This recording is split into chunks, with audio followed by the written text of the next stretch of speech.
দেখো বন্ধুরা, আজকে আমি বানাচ্ছি চিড়ের পোলাও। আমার ফুল রেসিপি আমার চ্যানেলে অবশ্যই তোমরা পেয়ে যাবে। জাস্ট তোমাদের সাথে কিছুটা ক্লিপ শেয়ার করছি।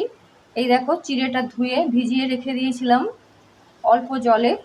আর এখানে কিশমিশ, বাদাম, তোমরা যদি মনে করো কাজু বাদামও দিতে পারো। আর এইখানে দেখো ভাজা করছি, তেলের মধ্যে সর্ষে, কারি পাতা দিয়ে আলু এরমভাবে কেটেছি, পেঁয়াজ, কাঁচা লঙ্কা সমস্ত কিছু ভালোভাবে ভেজে নেবো। তারপর চিড়ে, বাদাম সমস্ত কিছু মিশিয়ে দিয়ে চিনি দেবো আর নুন দিয়ে দিয়েছি এর মধ্যে। আলুর মধ্যে নুন দিলে তাড়াতাড়ি সিদ্ধ হয়ে যায়। আলু প্রায় সিদ্ধ হয়েই এসেছে। তোমরা যদি চাও এর মধ্যে হলুদ দিতেও পারো, আমি মাঝে মাঝে হলুদ দিই। এই দেখো আলু নরম হয়ে গেছে। কারা কারা খেতে ভালোবাসো চিড়ের পোলাও অবশ্যই কমেন্ট করে জানিও বন্ধুরা।